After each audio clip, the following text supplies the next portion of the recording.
Hero আলমকে কট্টর পুরুষতান্ত্রিক বলে এবার কটাক্ষ করলেন তসলিমা নাসরিন। স্ত্রী রিয়া মনির সঙ্গে হিরো আলমের কলহকে পুরুষতান্ত্রিকতা আখ্যা দিয়ে তার সমালোচনা করেছেন তিনি। বলেন, হিরো আলম যেভাবে তাকে হিংস্র আক্রমণ করেছে তা কট্টর পুরুষতান্ত্রিক না হলে করা যায় না।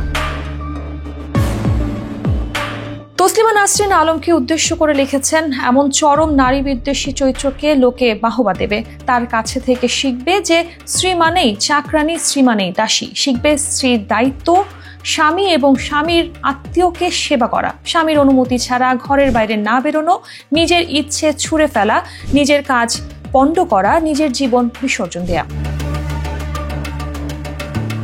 নিজের ক্ষোভ প্রকাশ করে তিনি আরো বলেন, হিরো আলম জনগণকে শেখাচ্ছে যে স্বামী পরকীয়া করলেও স্ত্রীকে পতিব্রতা হিসেবে স্বামীর আদেশ নির্দেশ পালন করতে হবে, কারণ স্বামী হলো প্রভু, আর স্ত্রী জিনিসটি দাসী শুধু নয়, কৃতদাসী। নিজের ফেসবুক অ্যাকাউন্টে এক পোস্টে তিনি লেখেন, মাঝে মাঝে ভাবি রিয়া মনির মতো স্মার্ট মেয়ে কি কারণে হিরো আলমের মতো একটা লোককে বিয়ে করেছিল।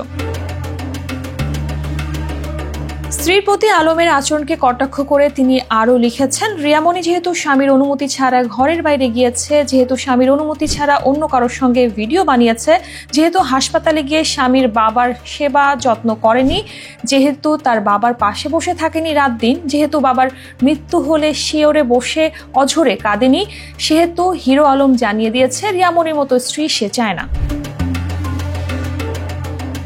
শেষে রিয়ামণিকে উদ্দেশ্য করে তসলিমা লিখেছেন, রিয়ামণি, আমার বিশ্বাস এই নোংরা নারী বিদ্বেষী সমাজে পাছে লোকে কিছু বলের তোয়াক্কা না করে নিজের পরিচয় নিয়ে নিজের যোগ্যতায় মাথা উঁচু করে দাঁড়াবে।